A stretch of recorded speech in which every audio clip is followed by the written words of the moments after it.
There is no greater disturbance to the human psyche than the slow erosion of truth. Chronic deception, unlike a single lie told in weakness or fear, is a deliberate and sustained betrayal of reality. It is not merely a moral failure, it is a psychological toxin. Deception distorts the sacred equilibrium between the inner world and the outer world. When one is surrounded by lies, the very architecture of the self begins to fracture. The conscious mind may attempt to reason through the confusion, but the unconscious absorbs every inconsistency, storing it like unresolved fragments that disrupt the harmony of the soul.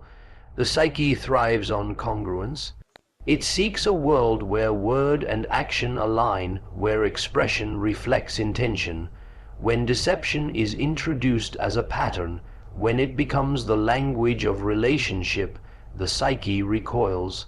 Even when the conscious mind cannot fully articulate the betrayal, the body knows. The nervous system tightens, dreams turn restless, and a fog begins to cloud the clarity of thought. This is not simply emotional discomfort, it is the soul's protest against unreality. Chronic deception breeds mistrust, not only in others, but in oneself. That is the most sinister of its effects. When we are constantly told falsehoods, especially by those we rely on or love, we begin to doubt our own intuition. We start to question the instincts that once guided us. The inner compass, designed to help us navigate the complexities of life, becomes unreliable, not because it is broken, but because it is being sabotaged by inconsistency. This is where gaslighting often finds its roots, in the repetition of lies so convincing or so constant that one's sense of reality becomes unsteady. A person subjected to this begins to wonder if their own perception can be trusted at all. In the realm of analytical psychology, the self, the whole of the conscious and unconscious mind, seeks unity, authenticity, and integration. Chronic deception fragments that process. It erects barriers between what we experience and what we believe we are allowed to know. If someone lies to you regularly, they are in effect asking you to participate in their illusion. To accept the lie is to deny the truth your psyche has already registered, and that denial over time breeds neurosis. The divided mind can only remain divided for so long before symptoms emerge: anxiety, depression, confusion, withdrawal. These are not signs of weakness, but indicators of misalignment between outer interaction and inner knowing. Moreover, when deception becomes normalized in a relationship or environment, it shapes the collective atmosphere. A group, family, or community that tolerates chronic lying unconsciously begins to suppress truth tellers. The one who names what is real becomes a threat to the established fiction. This can be seen in abusive family systems, in cult dynamics, and in corrupted institutions. The liar is not simply a person with a habit. They become a curator of false reality. Their aim, whether consciously or unconsciously, is not just to deceive, but to dominate perception. This is why tolerating chronic deception is spiritually and psychologically corrosive. It is not simply about being lied to. It is about being recruited into a false world. Each time one chooses to overlook a lie, to rationalize it, to soften it for the sake of peace, they surrender a small piece of their inner truth. Over time, these compromises accumulate. The soul becomes cluttered with unanswered questions and silenced instincts. One can no longer distinguish between their authentic voice and the voice they adopted to survive in the presence of falsehood. There is also a deeper existential danger. The individual who lies chronically is, in truth, afraid. They fear exposure, rejection, inadequacy, but instead of confronting their fear, they mask it in fabrication. They escape into a web of stories designed to control how others see them, but in doing so, they lose connection to their real self. The liar becomes entangled in their own inventions, increasingly distant from their genuine emotions. The mask becomes not just a tool, but a prison, and all who interact with the masked individual are kept from encountering the true soul beneath. If you remain close to chronic deception, you risk becoming an actor in someone else's delusion. Even if you do not adopt the lie, you begin to live as though it might be true. You temper your language, you question your intuition, you hesitate to name what you know.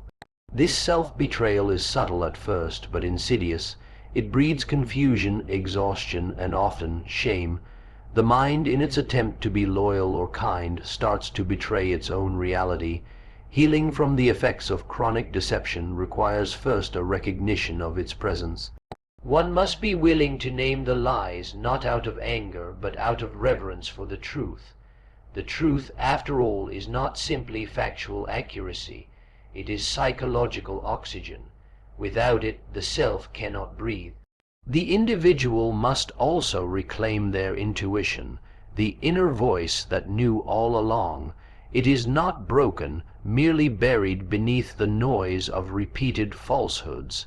Finally, one must make the difficult but necessary choice to no longer remain in environments where deception is a pattern. This is not cruelty, it is spiritual hygiene.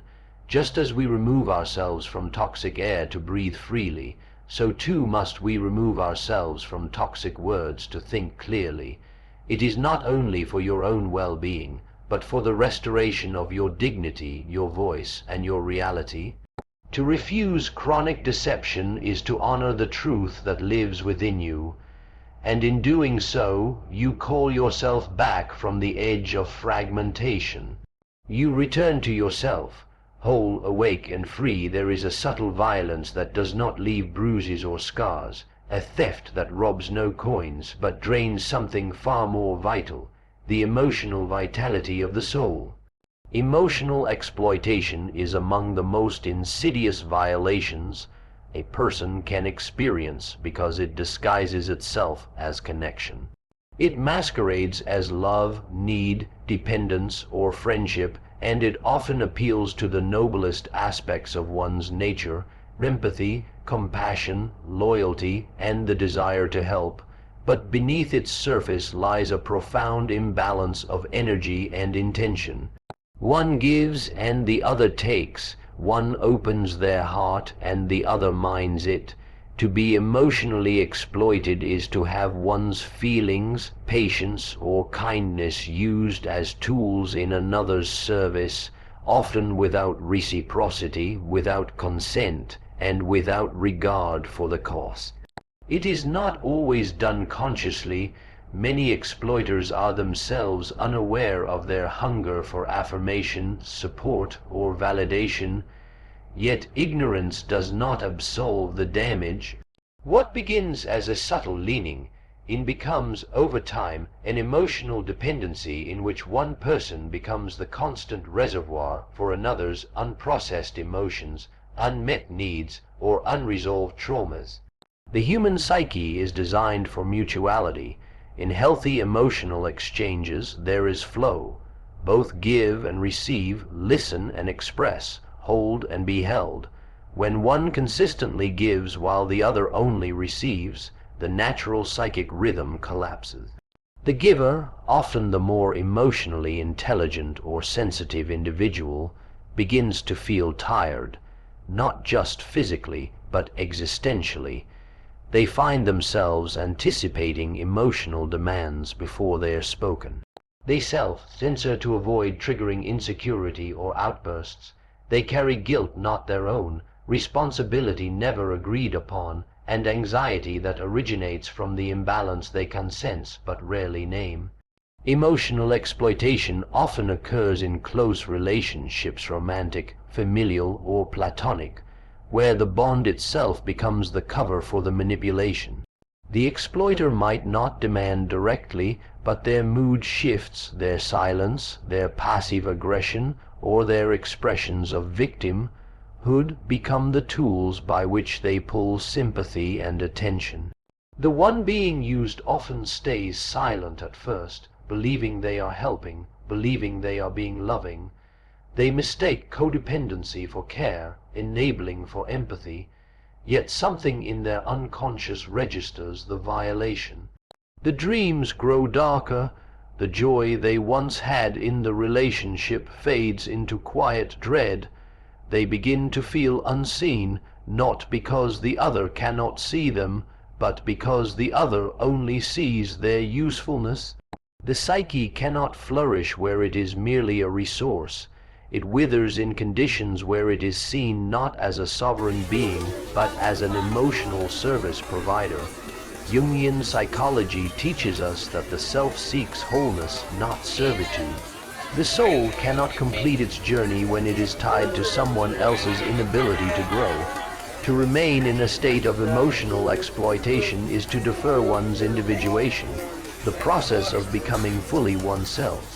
When you are used emotionally, your energy goes outward constantly, not by choice, but by demand. There is little left for introspection, for solitude, for creativity, for integration. You become a caretaker of someone else's inner world at the cost of neglecting your own. What makes emotional exploitation especially dangerous is its ability to foster guilt in the one being exploited. When they begin to notice the imbalance, they often feel ashamed for naming it. They ask themselves, am I being selfish, or am I abandoning someone who needs me? This is because emotional exploiters often use guilt, whether intentionally or reflexively, to maintain the flow of energy toward themselves. They will highlight their wounds, exaggerate their fragility, or imply that your withdrawal is cruelty. But it is not cruelty to protect your energy. It is not abandonment to return to yourself. In fact, it is a form of psychological and spiritual survival. It is also important to note that emotional exploitation can become reciprocal in unhealthy systems. The one who is exploited can become addicted to being needed. Their identity becomes wrapped in being the savior, the strong one, the one who never breaks. This dynamic is dangerous for both people. The exploiter never grows because they are never forced to self-regulate, and the giver never rests because they fear losing love if they stop giving. Both remain trapped in roles that serve neither the truth of their being nor the evolution of their souls. Healing from emotional exploitation begins with naming it. It begins with acknowledging that your worth is not defined by how much you endure or how well you manage someone else's chaos. Your value does not increase with your willingness to self-sacrifice. You are not more loving because you stayed silent when your heart wanted to scream. The process of reclaiming your emotional sovereignty requires courage. You must be willing to disappoint people who benefit from your lack of boundaries. You must be willing to walk away from relationships that only survive when you are shrinking. When you begin to reclaim your emotions, something miraculous happens. Your clarity returns. You no longer feel foggy or drained. You begin to dream again, not just in your sleep, but in your waking life. The energy that once went toward managing someone else's emotional landscape becomes available for your own healing, your own passions, your own becoming. You stop living in reaction to another's need and begin living in service to your own truth. And from that space, real love becomes possible. Love that is chosen, not coerced, mutual, not one-sided. In the final analysis, to allow emotional exploitation to continue is to abandon the self. It is to ignore the soul's cry for recognition and reciprocity. And though we may be taught that love is sacrifice, the deeper truth is that love is rooted in balance. It is not measured by how much you give up, but by how deeply you are seen and valued in your full humanity. To live in alignment with your soul is to reject the subtle theft of your spirit. It is to remember that your emotions are not commodities, your compassion is not currency, and your heart is not a bottomless well. It is a sacred space, and it is yours to protect. There is a quiet, invisible line that each individual must draw to protect the sanctity of the self, a line called a boundary. Boundaries are not walls meant to isolate, nor are they weapons used to punish. They are expressions of self-respect, of clarity, of psychological maturity. They are essential if one is to move toward wholeness. When boundaries are consistently disrespected, the structure of the psyche begins to destabilize. It is not simply that the other person is being impolite or inconsiderate. It is that they are, knowingly or not, challenging the very framework upon which your personal identity rests. Each boundary is a message: this is where I end and you begin.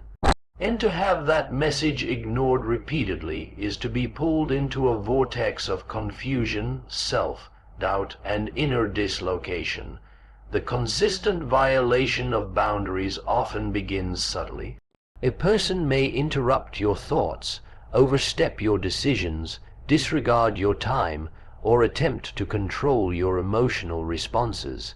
They may downplay your no, question your need for space, or guilt you for asserting autonomy.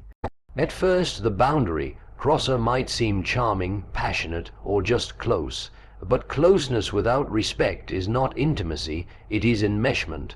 What is presented as concern or affection may, in fact, be a refusal to honor your separateness.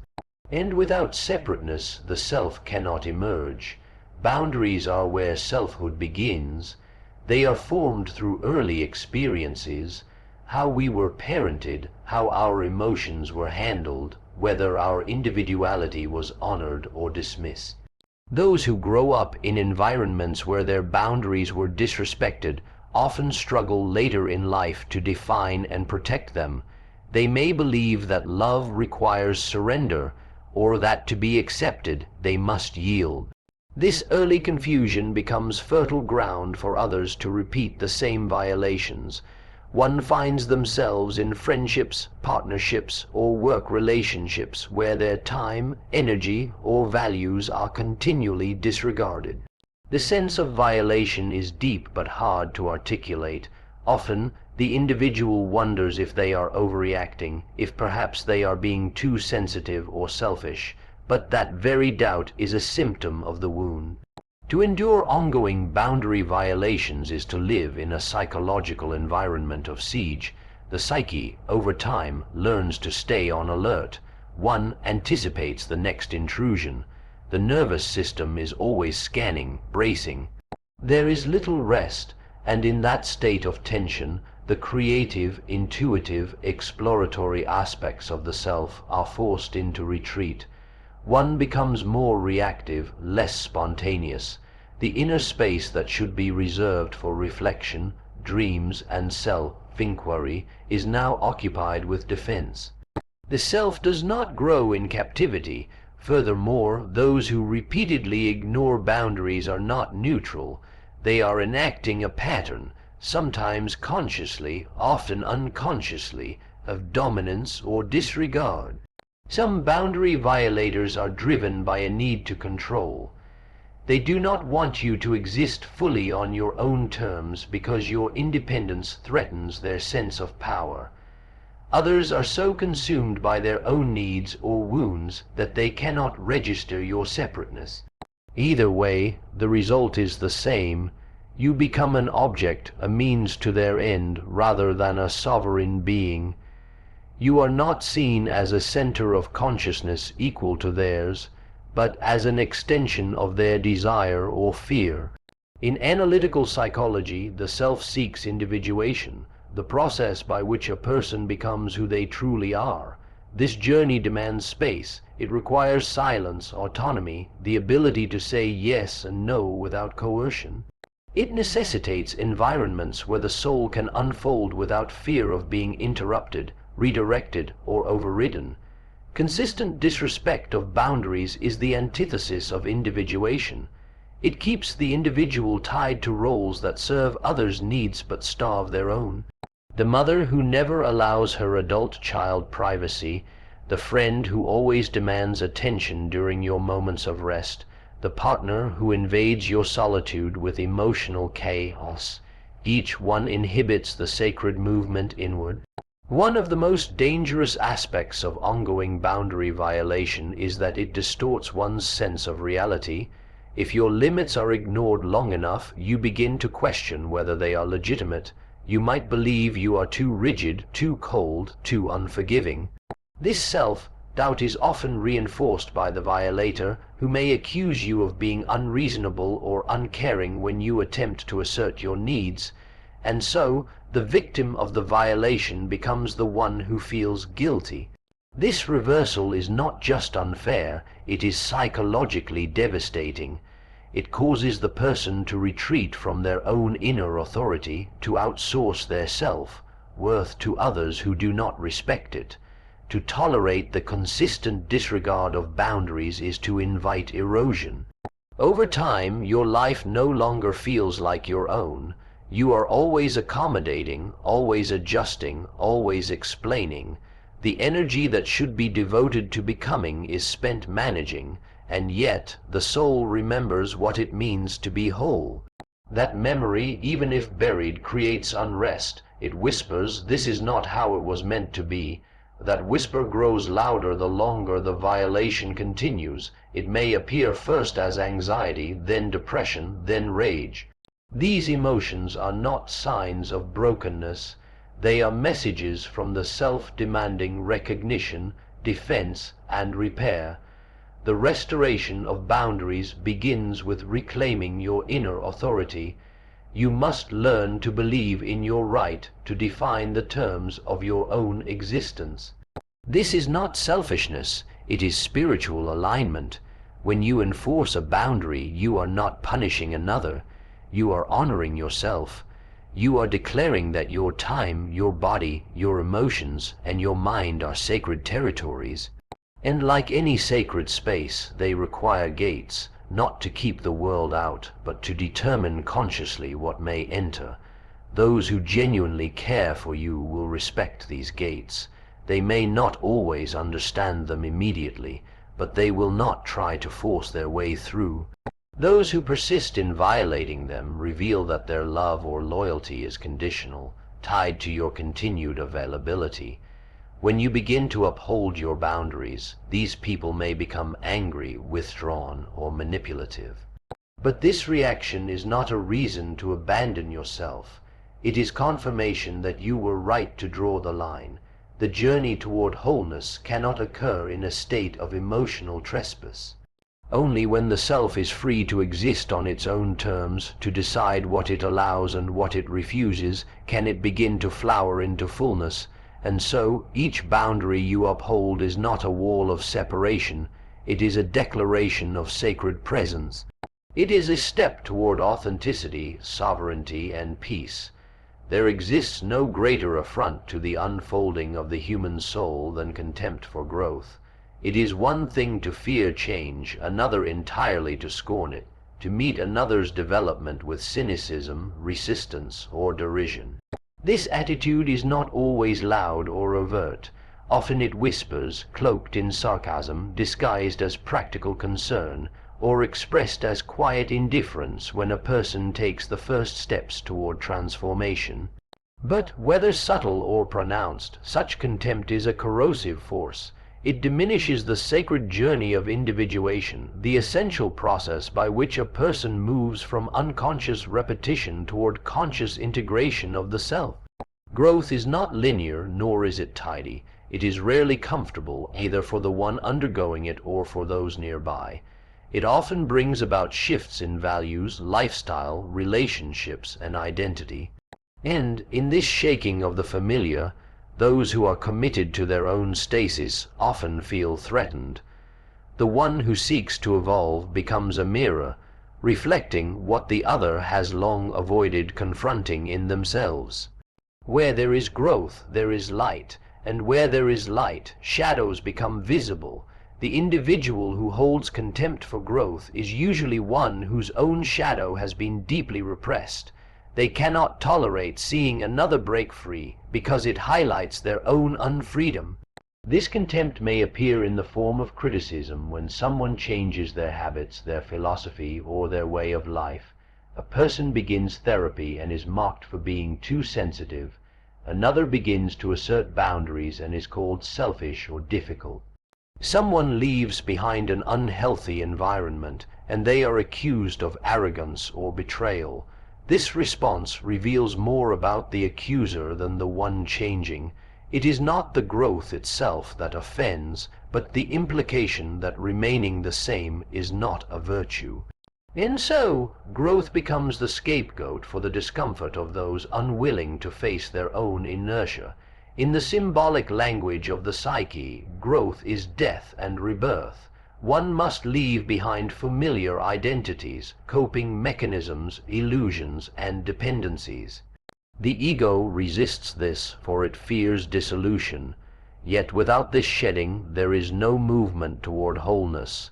In this light, contempt for growth is not simply emotional resistance. It is spiritual sabotage. When one discourages or belittles another's path of development, they interrupt a sacred process. Whether they know it or not, they are attempting to bind the soul to the familiar, to prevent it from exploring the unknown territory where true transformation occurs. This contempt often emerges in close relationships, where dynamics have long been fixed. A family member grows beyond the emotional patterns that once defined them, and suddenly they are met with tension. A partner begins to explore inner wounds, and the other becomes dismissive or sarcastic. Friendships forged in mutual dysfunction begin to fray when one person begins to heal. The underlying message is clear. Stay who you were, because who you're becoming threatens the balance I've come to depend on. But growth is not a betrayal of others. It is a fulfillment of the self's deepest calling. And anyone who demands your stagnation in the name of loyalty is not honoring your humanity. To scorn growth is to choose unconsciousness. It is to say, in effect, let us pretend we are complete. Let us preserve this illusion, no matter the cost. But the psyche rebels against such falsehood. The symptoms of arrested development are subtle at first: boredom, cynicism, restlessness. Over time they intensify: depression, resentment, addiction, rage. The soul longs to evolve, and when it is denied, it communicates through suffering. Those who show contempt for growth in others are often in quiet agony themselves. Their resistance is not strength, it is fear masquerading as confidence. In contrast, the path of growth requires courage, humility, and persistence. It demands that one face their shadow, their wounds, their unmet needs, and the illusions that once served them but now hinder them. This process can be deeply unsettling, and those who undergo it deserve support, not sabotage. Yet when growth is met with contempt, the evolving individual is forced into a lonely paradox, to choose between belonging and becoming. For many, the pressure to stay in place, to remain who they have been for the sake of harmony, is overwhelming. And so they shrink, delay, or abandon the path, not because it lacked value, but because it lacked witness. The refusal to honor growth in others reveals a deeper resistance to witnessing truth. The one who grows cannot help but disturb the illusions of those around them. They ask questions that have no easy answers, they challenge unspoken rules, they embody change, and in doing so, they activate discomfort in those who have long silenced their own inner voice. But that discomfort is not an indictment of the growing person, it is an invitation. It calls the other too to awaken, to see the contempt not as a justified reaction, but as a defense against their own unrealized potential. One cannot force others to accept their growth. The task is not to gain approval from those who prefer the familiar version of you, but to remain loyal to the deeper call within. The soul does not evolve for applause. It evolves because it must, and in doing so, it inevitably changes the ecosystem around it. Those who are meant to grow with you will do so, Others will fall away. This is not failure. It is the natural consequence of transformation. True connection must be spacious enough to allow for evolution. Relationships that survive the tests of growth are not those where each person remains fixed, but those where both are willing to meet each other anew, again and again, as the self unfolds. When contempt arises, it is not always a sign to retreat, but a signal to discern. Is this a moment of fear, or is it a fundamental refusal to see you fully? The answer reveals whether the relationship can deepen, or whether it has already reached its edge. Growth is the soul's movement toward truth, integration, and light. To scorn this process is to resist life itself, and life, in its essence, cannot be held back forever. It will push through the cracks, whisper in the dark, beckon in the quiet. No matter how deeply buried, the will to become remains. And though others may dismiss, mock, or resist your evolution, you must remember, their contempt is not your compass. The only true guide is the voice within calling you home. The mind is a delicate instrument, both the architect of meaning and the keeper of reality. When it is tampered with, not through accident but by design, the very foundation upon which the self rests begins to shift. Gaslighting and psychological manipulation are among the most insidious violations a person can endure, not because they inflict obvious wounds, but because they distort perception itself. They interfere with the sacred trust one must have in their own faculties, the ability to feel what they feel, to see what they see, and to know what they know. These forms of manipulation are not just acts of deception. They are invasions into the psychic core, the place where identity, memory, and truth converge. Gaslighting, by its very nature, does not simply involve lying. It involves making someone doubt their sense of reality. It is the systematic erosion of confidence in one's own inner compass. The manipulator subtly and persistently injects uncertainty into the victim's mind. A memory is questioned, an emotion is labeled as irrational, a boundary is reframed as cruelty. Over time, the victim begins to second-guess their own experience. They may ask themselves, did that really happen? Or am I overreacting? Or maybe I misunderstood. The manipulator, whether consciously or unconsciously, gains control not by brute force, but by disorienting the internal map of the other. This disorientation is not an unfortunate byproduct, it is the goal. For when a person no longer trusts themselves, they become easier to control. They look outward for clarity, for validation, for direction. They begin to depend on the very person who is destabilizing them. And this dependency is the manipulator's prize. It creates an imbalance of power that is difficult to escape, because the victim often no longer feels capable of interpreting reality without guidance. This is the genius of psychological manipulation. It does not imprison the body, it imprisons the mind. In Jungian psychology, the self is a totality striving for unity and integration. The conscious and the unconscious, the light and the shadow, all seek reconciliation.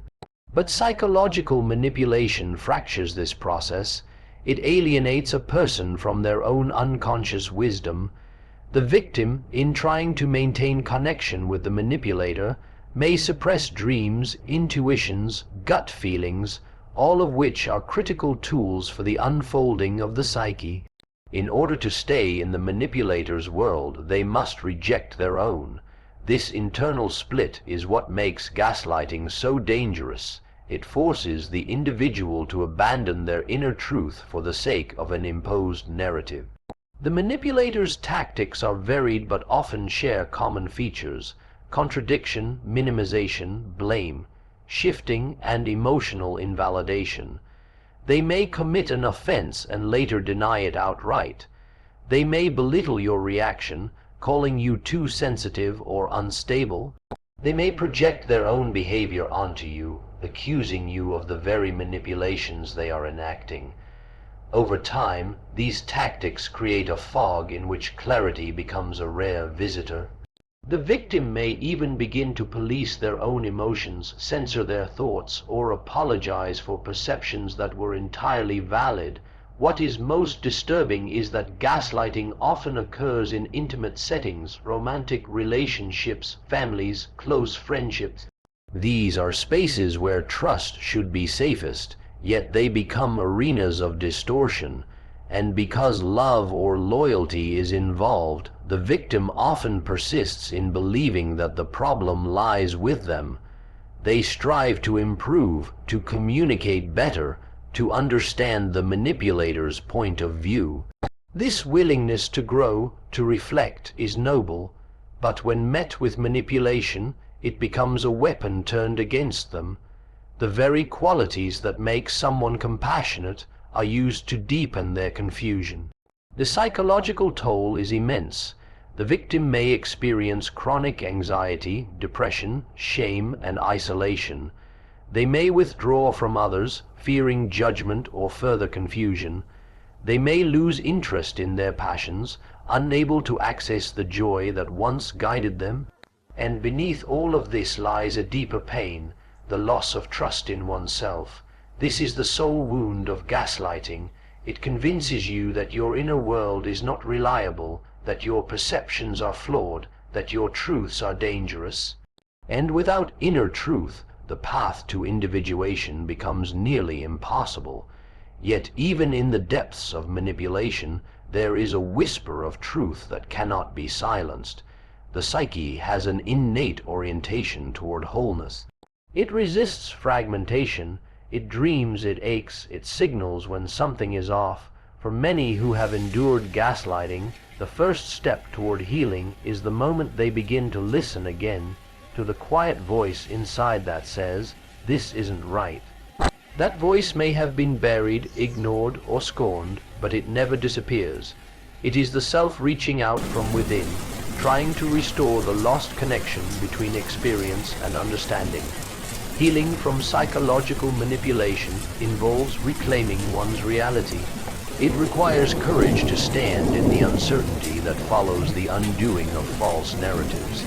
There may be a period of profound disorientation, a grieving of what was lost, a reckoning with how deeply one was entangled. But in this process, clarity returns, not as a sudden epiphany, but as a gradual strengthening of inner authority.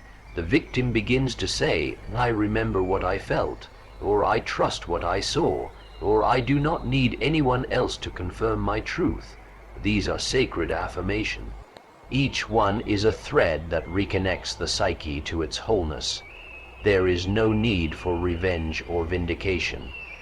The goal is not to prove the manipulator wrong, but to re-establish sovereignty over one's mind. To no longer internalize gaslighting as a reflection of one's inadequacy, but to see it for what it is, a strategy of control rooted in the other's fear, fragility, or unconscious patterning. This does not excuse the behavior, but it clarifies it. And with clarity comes power, not the power to dominate, but the power to protect, to discern, to choose wisely. Ultimately, psychological manipulation seeks to sever you from your center. Healing is the journey of returning to that center with greater depth, greater wisdom, and a deeper reverence for the truth that lives inside you. No one can take this truth unless you begin to doubt it yourself. And even then, it waits patiently to be remembered. The most powerful act after being manipulated is not to retaliate, but to reclaim your reality, and in doing so, to become whole again. There is a fundamental difference between suffering and identifying with suffering. Every human being will encounter pain, injustice, loss, and betrayal. These are part of the human experience, but when suffering becomes a persona, when it is woven into the identity of the individual and used as a shield against responsibility, it ceases to be a wound and becomes a prison. Habitual victimhood is not merely the result of past harm, It is a pattern, a psychological stance toward life in which the individual forfeits agency in favor of blame, remains static instead of evolving, and rejects accountability under the guise of permanent injury. This orientation toward life is seductive. It absolves the individual of the burdens of self-examination. If others are always at fault, then there is no need to look within. If the world is perpetually unjust, then nothing must be changed internally. In this state, the ego becomes entrenched in a narrative of helplessness, and like all ego identities, it resists threats to its dominance. Even healing becomes dangerous, because to heal would mean losing the very role through which one has come to understand oneself. And so, suffering is not resolved, it is recycled. It becomes the lens through which every interaction, opportunity, or obstacle is interpreted. This is not to diminish genuine suffering or the injustice that causes it. Nor is it to suggest that every individual is entirely responsible for their circumstances, but there is a crucial distinction between acknowledging harm and refusing responsibility for one's life. The danger lies in conflating injury with identity, and in doing so, denying the psyche its inherent drive toward growth, reconciliation, and autonomy. The psyche, when left to its natural rhythm, seeks integration. But when victimhood becomes habitual, this process is arrested. The individual is caught in a loop, one that demands sympathy, avoids accountability, and resists transformation. Responsibility in the true sense is not about blame, it is about ownership. To take responsibility is not to say, I deserved what happened, but rather, I am accountable for what I do now. It is the recognition that while one may not have chosen the wound, they do have a choice in how to respond to it. This shift is subtle yet profound. It marks the transition from passivity to empowerment, from fragmentation to wholeness. The refusal of responsibility, by contrast, is a refusal to become conscious. It is the decision, often unconscious, to remain bound to the past, to demand that others change while one remains the same. In habitual victimhood, there is often a sense of moral superiority, a belief that having been wronged grants one the authority to judge, to dismiss, or to manipulate. The person may use their suffering as leverage, seeking to control others through guilt, emotional dependency, or the threat of collapse. They may develop a hypersensitivity to offense, seeing harm where none was intended, and using this perception to reinforce their narrative. Over time, they may alienate others, not because others lack compassion, but because the relationship becomes imbalanced, one rooted in need rather than mutuality. At the core of this pattern lies fear. Fear of accountability, fear of change, fear of losing the protection that victimhood provides. If I am not the victim, then who am I? If I am not wronged, then what am I owed? If I am responsible, then what might I have to confront within myself? These are questions that unsettle the ego, for they imply that power is not something others give or take, but something that must be claimed, cultivated, and stewarded from within. And for those who have known only powerlessness, this task can feel overwhelming. Yet it is only by embracing this task that the individual can move toward integration. The refusal to take responsibility keeps the shadow unexamined. It externalizes inner conflict and ensures that projection continues to dominate perception. The person remains divided between what they know and what they deny, between who they are and who they pretend to be. Jung observed that wholeness comes not through perfection but through integration, through acknowledging and assimilating the fragmented aspects of the self. But this work cannot begin while blame is externalized and responsibility disowned. It is often in crisis that this pattern is confronted. A relationship breaks down, a repeated life problem resurfaces, or isolation becomes unbearable. These moments serve as thresholds, opportunities to awaken from the trance of helplessness and to glimpse the self not as a victim of life, but as a participant in it. It is here that the individual is invited to reframe their story, not as one of defeat, but as one of resilience. To ask, what have I learned? How have I contributed to this dynamic? What within me must change? These questions require courage because they strip away the comfort of blame and demand the uncomfortable work of self-inquiry.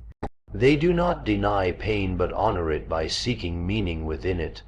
They point toward the possibility that suffering, rather than being an end in itself, can become a path, a crucible through which strength, wisdom, and compassion are forged.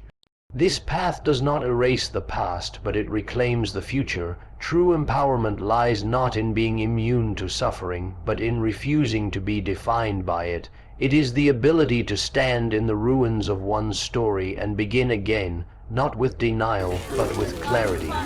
The individual who chooses responsibility over resentment is not dismissing their wounds. They are choosing to be more than their wounds. They are choosing to live from the center of their being rather than from the echo of their past. This is the essence of transformation. Not an escape from pain, but a deepening into the fullness of one's humanity. No one else can do this work for another. It must be chosen freely, again and again. To reject habitual victimhood is to reclaim the authorship of one's life. To accept responsibility is to honor the soul's call toward maturity, authenticity, and freedom. And while this path may be difficult, it is the only path that leads to wholeness. The only path where the self is no longer a pawn of circumstance, but a conscious agent of its own becoming. There exists a subtle, often invisible form of violence that corrodes the spirit, not with the force of direct attack, but through persistent invalidation, the contempt for one's authenticity. To witness another disregard, mock, suppress, or exploit the deepest truths of who you are is not a surface wound. It is a violation of the very essence from which your life flows. Authenticity is not a trait, it is the expression of the true self. It is the alignment of one's inner reality with outer behavior. When that alignment is rejected or punished, it creates a fracture in the soul that many carry silently for years. Contempt for authenticity often presents itself as ridicule, subtle criticism, backhanded compliments, or relentless expectations that pressure you to become someone you are not. It may come from those closest to you, parents who mold your choices to match their vision, partners who fear your individuality, friends who withdraw when you diverge from the familiar script. It may even emerge from society itself, whose norms and ideals reward conformity and marginalize depth, difference, or emotional honesty. In each of these encounters, a message is delivered. Who you are is not acceptable. Who you are must be edited, diminished, or hidden. The human psyche is built for survival, and in the face of rejection, the ego adapts. It learns to wear masks. It constructs personas that are socially palatable. It fragments itself so that only the acceptable pieces remain visible. But this fragmentation comes at a cost. The parts of the self that are exiled do not vanish. They retreat into the unconscious where they wait, wounded and unheard. The more authenticity is suppressed, the more inner conflict grows. Depression, anxiety, and feelings of emptiness are not always signs of illness. They are often symptoms of a life lived out of alignment with the true self.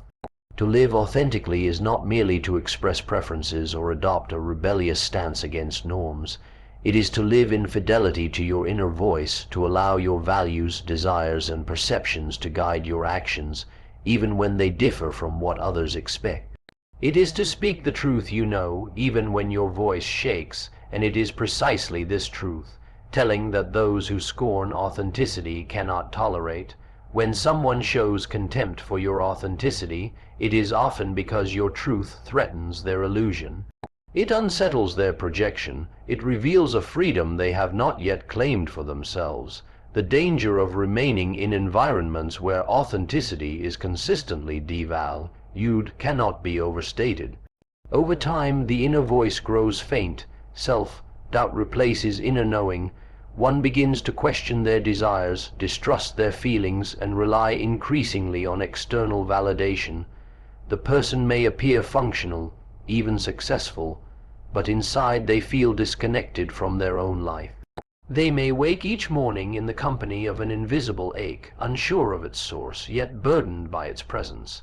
That ache is the voice of the authentic self calling to be remembered. In Jungian terms, this suppression of authenticity results in the formation of a shadow, the parts of the self that are denied or rejected. When the authentic self is exiled, it does not die, it becomes shadow material. And the greater the suppression, the more intense the eventual eruption. The shadow may emerge as rage, addiction, numbness, or an inexplicable yearning for something lost. It may manifest in self-sabotage or in the projection of unacknowledged traits onto others. The psyche will not allow the self to remain divided forever. It will force a reckoning. What makes contempt for authenticity so dangerous is that it can become internalized. After enough repetition, the scorn of others becomes a script we direct toward ourselves. We begin to police our inner world. We scold ourselves for wanting too much, for being too sensitive, for thinking differently. We label our intuition irrational, our dreams foolish, our truth inconvenient. This self-betrayal is perhaps the most painful outcome of all, for once we reject ourselves, there is no refuge left. We become strangers to our own inner home, yet the journey back to authenticity is always possible. It begins with the courage to listen, truly listen to the signals within, the quiet longing, the moments of deep aliveness, the discomfort that arises when we violate our own truth. These are not flaws to be fixed, they are messages from the soul. To heed them is an act of rebellion against a world that too often prizes appearances over essence. It is a declaration that your inner world matters, that your truth has value, even if others cannot yet recognize it. To reclaim authenticity, one must be willing to disappoint others. This is no small task, especially for those conditioned to equate acceptance with safety. But true belonging can never be based on pretense. If people love only the version of you that you perform, then that love is not for you. It is for the mask you wear, and the longer the mask is worn, the harder it becomes to remember the face beneath it. The price of inauthentic living is high. A muted life, a restless heart, a soul half awake. The authentic self is not flawless. It is not always gentle or agreeable, but it is real. And in its reality lies power, not the power to dominate, but the power to live with integrity, with clarity, with deep and unwavering presence. Those who treat your authenticity with contempt are not merely being unkind. They are asking you to abandon your soul for their comfort. And this is a trade no one should make. Every soul comes into the world with a unique configuration of gifts, insights, wounds, and dreams. To honor this configuration is to participate in the unfolding of a life that is deeply meaningful. To suppress it is to betray the very reason you are here. And while the world may not always welcome your authenticity, your task is not to be welcomed. It is to be whole.